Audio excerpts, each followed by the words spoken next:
Hi everyone, welcome to my channel Education Facilitator. My name is Joyce और मैं पिछले कुछ दिनों से वर्ड पामेड इजी डिक्शनरी में डिफ़िकल्ट वर्ड्स और इसी डिक्शनरी में जो सेशंस दिए हैं उनको बहुत अच्छे से एक्सप्लेन कर रही हूँ। तो अगर आप लोगों को अपने वोकैब अच्छी करनी है तो वीडियो को लास्ट तक देखिएगा। ये वोकैबुलरी बहुत ही फेमस डिक्शनरी से ली गई है जिसका नाम है वर्ड पामेड इजी डिक्शनरी, जिसमें आप पाएंगे जो भी एग्ज़ाम से रिलेटेड, अगर आप कोई भी गवर्नमेंट एग्ज़ाम की प्रिपरेशन कर रहे हैं तो यहाँ से words most of the time आते हैं।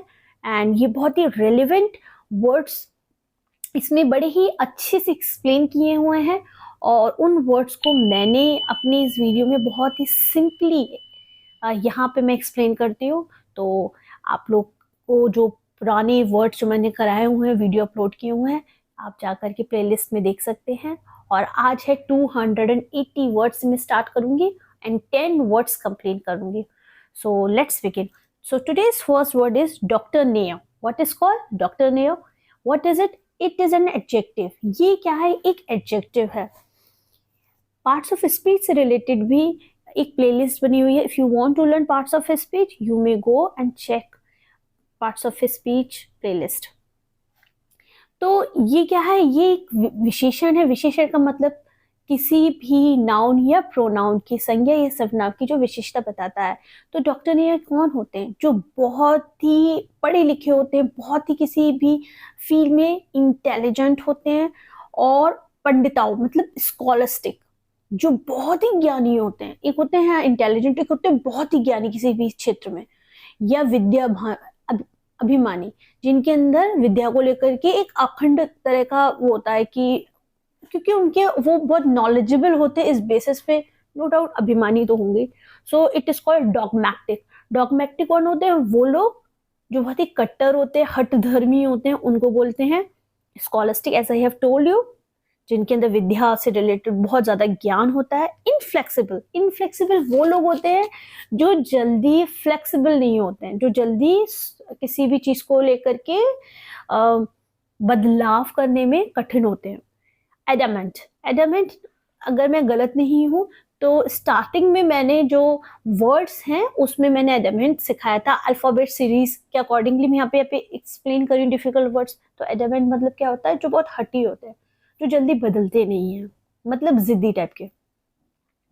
Don't be so doctrinaire about things. चीजों के लिए क्या मत हो। डोंट बी, देखिए सिंपली बहुत ही आसानी से आप कैसे वर्ड को सीखेंगे। डोंट बी सो डॉक्ट्रिनेयर, चीजों को लेकर के बहुत ज्यादा कैसे मत हो सिद्धांतवादी, या बहुत ही किसी भी चीज को लेकर के पंडिताओं का मतलब यही होगा कि जो लॉजिक्स पे बहुत होते हैं, क्योंकि वो ज्ञानी बहुत होते हैं, तो बहुत सिद्धांतवादी टाइप के मत बनो। He is firm but not doctrinaire. वो बहुत दृढ़ है। वो कैसा है? अंदर से उसकी कैरेक्टरिस्टिक कैसी है? वो बहुत दृढ़ है, लेकिन वो क्या नहीं है? वो बहुत सिद्धांतवादी नहीं है। यहाँ पे सिद्धांतवादी भी आप लिखना चाहें तो लिख सकते हैं, ठीक है। So the next word is it's called dogmatic. तो है कट्टर या हठधर्मी, मीन्स डिसअप्रूविंग, किसी भी चीज को जल्दी अप्रूव नहीं करने वाला।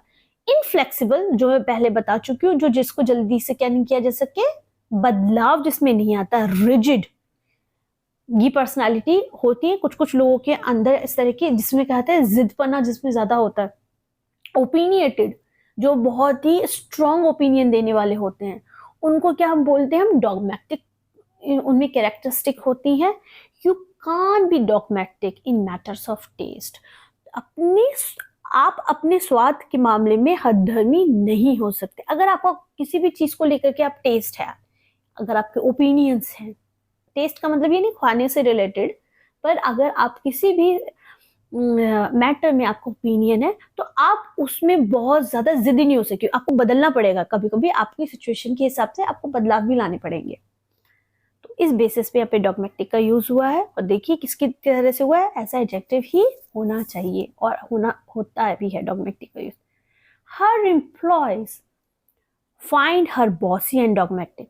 और जो यहाँ पे फीमेल है उसके जो एम्प्लॉयज हैं जो उसके अंडर में काम करते हैं वो पाते हैं कि जो वो बहुत ही बॉसी है, कैसी है, ज्यादा हुकूमत करने वाली, जल्दी अपनी अपनी बात कहने वाली, और डॉगमेटिक, कट्टर टाइप की है। बॉसी लोग को जानते हो कैसे होते हैं? बॉसी लोग कहते हैं जो मैं कहता हूँ माई वे और हाईवे वाले हिसाब के होते हैं। सो 283 डोमेस्टिक। डोमेस्टिक तो हम बहुत ही यूजली यूज करते हैं इस वर्ड को। डोमेस्टिक कौन सा वर्ड होता है? ये एक एडजेक्टिव है। इसका अर्थ होता है घरेलू या गृहस्थ संबंधी, या हम कहते हैं डोमेस्टिक एनिमल्स भी होते हैं, तो डोमेस्टिक का अर्थ पालतू से भी होता है। तो इसके और दूसरे सिनोनिम्स क्या हैं? इसका अर्थ होता है ईदर फैमिली, जो फैमिली से रिलेटेड होता है, नॉट फॉरेन, बाहर के लोगों से रिलेटेड नहीं, प्राइवेट पर्सनल होता है, जिसको बाहर ज्यादा शेयर नहीं किया जाता, हाउस होल्ड। ये सब किसके उदाहरण है? ये सब डोमेस्टिक के उदाहरण नहीं है, sorry, I am so sorry, it these are the synonyms, इसके सिमिलर वर्ड्स हैं। We share the domestic chores, और हम लोग क्या करते हैं, जो घर के जो काम होते हैं ना, चोर्स का मतलब है घरेलू काम, उनको आपस में शेयर करते हैं। ये बहुत ही अच्छा मेरे ख्याल से एक सिस्टमैटिक अप्रोच होती है घर के लिए, कि इवन तो मैं अपने घर के लिए भी बता दूं, मेरे घर में बहुत ही इस चीज में सब काम को बांट करके किया जाता है, जिससे किसी भी एक इंसान पे, मतलब ऐसा नहीं है कि घर में मेरी मदर है तो मेरी मदर ही सिर्फ काम करें, बहुत ही अच्छे से काम को बांटा जाए जिससे सब लोग काम करें। तो एक तो फर्स्ट ऑफ ऑल इंडिपेंडेंसी आएगी कि आप बहुत इंडिपेंडेंट बनेंगे, साथ के साथ आपको सारे काम करने की आदत होगी। She is very domestic sort of women, और वो बहुत ही घर के काम करने वाली घरेलू महिला थी, जो कि फीमेल्स होती है, पर इसका मतलब ये नहीं है कतई कि मेल कि कोई मेल मेंबर घर के काम नहीं कर सकता या करता नहीं है, करती है और करना भी चाहिए। It's डोमेंट, what is it? It is called डोमेंट, it is 284 word. ये क्या है? ये एक एडजेक्टिव है जिसका अर्थ होता है निष्क्रिय या शांत। ये वो होता है जिसमें एक कोई भी व्यक्ति के अंदर जब, या किसी भी सिचुएशन, क्योंकि ये व्यक्ति की बात नहीं हो रही है, कोई भी नाउन हो या प्रोनाउन हो, निष्क्रिय, सुस्त हो, शांत हो, उसको हम बोलेंगे इनएक्टिव, अस्लीप, स्लगिश। स्लगिश का मतलब ही होता है सुस्त। लथार्जिक, लथार्जिक सबसे ज्यादा लथार्जिक कब फील होता है? सबसे ज्यादा लथार्जिक फील होता है हम लोगों को जब विंटर्स होती हैं। आप बताइएगा कमेंट करके कि आप लोगों को कब फील होता है, जब जब आपको सबसे ज्यादा सुस्ती आती है, तो बताइएगा। The seeds remain डोमेंट until the spring, और जो बीज थे, सीड्स होते हैं, वो क्या होते हैं, जब तक स्प्रिंग सीजन नहीं होता तब तक वो बहुत ही कैसे होते हैं? सुस्त होते हैं, निष्क्रिय होते हैं, मतलब उनके अंदर जल्दी उपज नहीं होती है। Okay, many living things are dormant in winter. बहुत सारी चीजें, मैं खुद फील करती हूँ कि विंटर्स के टाइम पे एनर्जी काफी लो हो जाती है, थोड़े सुस्त होते ही होते हैं, माहौल ऐसा होता है, ठंड ठंड लगती है। 285, it is called dubious. What is it? It is called dubious. ये क्या होता है? ये एक एडजेक्टिव है। एडजेक्टिव का अर्थ क्या होता है? विशेषण है, किसी भी नाउन प्रोनाउन की ये क्या बताएगा? विशेषता बताएगा, जिसका अर्थ होता है अविश्वसनीय या स्पष्ट या संदिग्ध, मतलब किसी पे जल्दी ट्रस्ट नहीं किया जाता, उसको हम क्या कहते हैं? ड्यूबियस बोलेंगे। फुल ऑफ डाउट, जिसमें बहुत ज्यादा शंका की जाए। अनसर्टन, कंफर्म नहीं है। अनसर्टन का मतलब क्या है? सर्टनिटी नहीं है। अनश्योर, बिल्कुल भी श्योर नहीं है। इन डाउट, और जिसपे शक किया जाता हो, उसे क्या कहते हैं हम? ड्यूबियस बोलेंगे। चलिए एग्जाम्पल के थ्रू समझते हैं। I remain dubious about her motives, और मुझे उसके जो भी प्रकार के मोटिव्स थे, कोई भी प्रकार की उसके जो काम थे, उसके लिए मुझे क्या था, सॉरी मैं क्या रहता हूँ, नॉट था, आई रिमेन मैं रहता हूँ, मैं क्या रहता हूँ, मैं बहुत ही शक्की रहता हूँ उसके लिए, उसके मोटिव्स मुझे क्लियर नहीं लगते। He is a dubious character, और वो किस तरह का चरित्र है? ड्यूबियस, शंका, जिसके ऊपर हम शक कर सकते हैं, क्योंकि वो शायद सर्टन नहीं रहता हो, अपनी बातों पे बिल्कुल खरा नहीं उतरता हो, झूठ बोल देता हो। ओके, बहुत सारी रीजंस होते हैं, किसी पे शक शक गलत नहीं होता, कई बार हाँ कभी कभी गलत भी हो जाता है, तो आई वोंट डिनाई, सबके अपनी अपनी ओपिनियंस है। Okay 286 duplicity, what is it? Duplicity ये क्या है? What is it? It is noun, ये एक नाम है। कपट या दोहरी चाल, किसी भी तरह की अगर हमारे अंदर टू फेस है, मतलब हम कुछ कह कुछ रहे हैं, हम कर कुछ रहे हैं, टू फेस पर्सनालिटी होती है, फेक पर्सनालिटी, हम पहचान ही नहीं सकते हैं, उनको बोलेंगे डुप्लिसिटी। उनके अंदर वो लोग होते हैं। The act of being two face, as I have told you, double dealing, deception, deception मतलब जिन जो धोखा देते हैं उनको बोलेंगे। Contradictory doubleness of thought, speech और एक्शन, मतलब किसी भी विचारों में, बोलने में और एक्शन में जो क्या हो, कॉन्ट्रडिक्ट हो, मतलब बोल कुछ रहे हैं, कर कुछ रहे हैं, हो कुछ रहा है, वो वाले हिसाब को बोलेंगे हम। क्योंकि वो हर चीज के प्रोज एंड कॉन्स को नहीं, बस वो अपनी जो इंटेंशंस होती हैं उनको पूरा करने में इंटरेस्टेड होते हैं।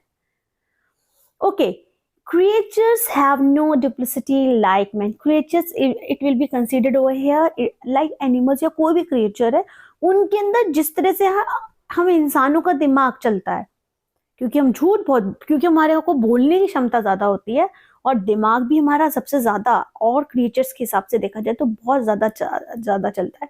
तो हम उस बेसिस पे कैसे होते हैं, कपट रखने वाले भी हो जाते हैं और झूठ बोलने वाले भी हो जाते हैं। हमारे अंदर मेंटेलिटी, मैनिपुलेशन, बहुत सारे नेगेटिव ट्रेट्स होते हैं जो कि और दूसरे एनिमल्स में नहीं पाए जाते हैं या दूसरे क्रिएचर्स में नहीं पाए जाते हैं।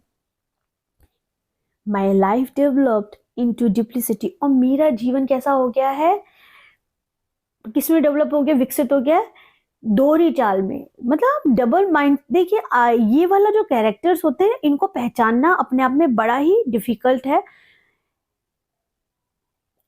क्योंकि आप पहचान ही नहीं सकते हैं ये जो बोल रहे हैं क्या वो ये कर रहे हैं, और ये बहुत सारे नेगेटिव रीजंस होते हैं इसके पीछे। नाउ लेट्स एबोलियंट 287, ये क्या है? ये एक एडजेक्टिव है, इसका अर्थ होना है उबलने वाला या जोशीला, जिसमें भी इस तरह के ट्रेट होते हैं उनको हम क्या बोलेंगे? एबोलियंट बोलेंगे।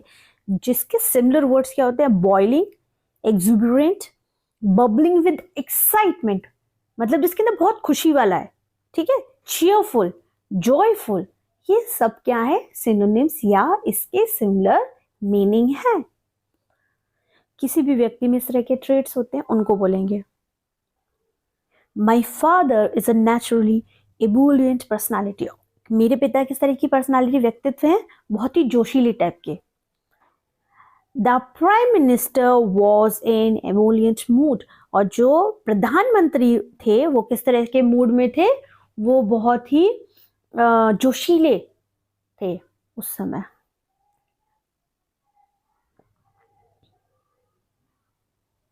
इसेंट्रिक, इसेंट्रिक कौन से लोग होते हैं? जो बहुत ही सनकी होते हैं, झक्की, जिनके टेम्परामेंट के बारे में आप नहीं जान सकते कि ये कब कौन सा रिएक्शन आपको दे देंगे, उनको बोलेंगे। ये क्या है? ये एक एडजेक्टिव है जिसका अर्थ क्या होता है? सनकी या झक्की से, है ना। नॉन कन्वेंशनल, जैसे सब लोग कर रहे हैं वो वैसा नहीं कर रहे, आप नहीं पहचान सकते उनके एक्शन को।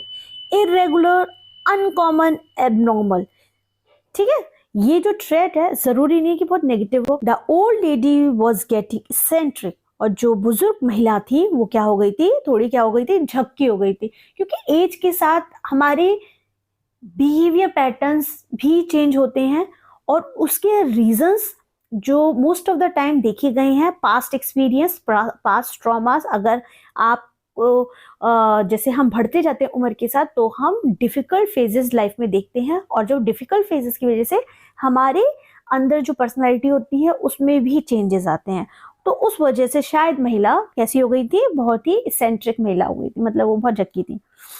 मोस्ट पीपल कंसीडर्ड हर हार्मलेस इसेंट्रिक। देखिए यहाँ पे मैंने इसी वजह से इसको हर कर दिया कि बहुत सारे लोग उनको कैसा कंसीडर करते हैं कि वो हार्मलेस है। इक्लेक्टिक, ये क्या होता है? ये भी एडजेक्टिव होता है, उदार या चयनशील। ब्रॉड रेंजिंग, इसके सिमिलर वर्ड्स हैं। ब्रॉड रेंजिंग मतलब जो बहुत ही दूर तक रेंज में हो, ओके। ब्रॉड बेस्ड, ब्रॉड का मतलब ये होता है व्यापक रूप से। एक्सटेंसिव मीन्स भी वही होता है, ड्रॉन फ्रॉम मैनी सोर्सेस, बहुत ही अलग अलग स्रोतों से पाया गया हो, तो उसको हम क्या बोलेंगे? एक्लेक्टिक बोलेंगे।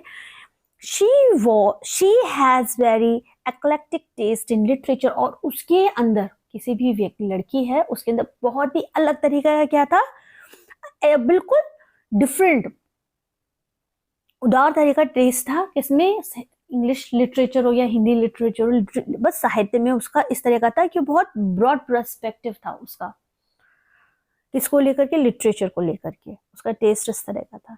ही has eclectic taste in music, और कोई लड़का है उसका किस तरह का टेस्ट है, म्यूजिक में वो बहुत ही व्यापक रूप से सोचते हैं, मतलब जिसको आप, जिस चीज का आपको इंटरेस्ट है, जिस चीज में आपको इंटरेस्ट है, आप वो काम बहुत ही ज्यादा अच्छे से कर पाएंगे।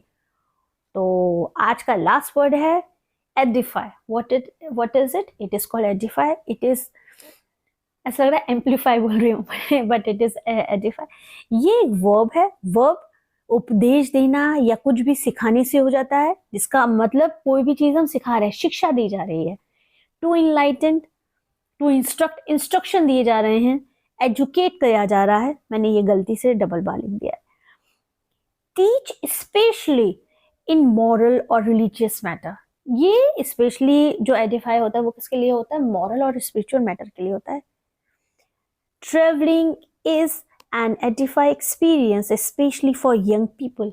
जो ट्रेवल करना होता है, जो यात्रा करना होता है, वो बहुत ही ज्यादा सिखाता है हमारे अनुभवों में, क्या करता है, एक इजाफा करता है, स्पेशली फॉर यंग लोगों के लिए। They try to edify the child with music, और उन्होंने बच्चे को किस तरह से सिखाने की कोशिश की, म्यूजिक के थ्रू सिखाया जा रहा था। ठीक है, तो आज के लिए बस इतना ही। आप लोग मुझे सोशल हैंडल्स में भी फॉलो कर सकते हैं, और इस चैनल की ग्रोथ में मदद की है। एजुकेशन से रिलेटेड चैनल है, और मैं इसमें most of the time videos upload कर ही रही हूँ। आने वाले सारे टाइम में और अच्छे से आप लोगों को यहाँ पे कंटेंट देखने को मिलेगा। और अपने सुझाव मुझे कमेंट बॉक्स में दीजिए। अगर आप लोगों के पास, अगर आप लोग न्यू हैं और आपने पूरा वीडियो देखा है, चैनल को सब्सक्राइब कीजिए, वीडियो को लाइक कीजिए, and just keep learning and keep growing.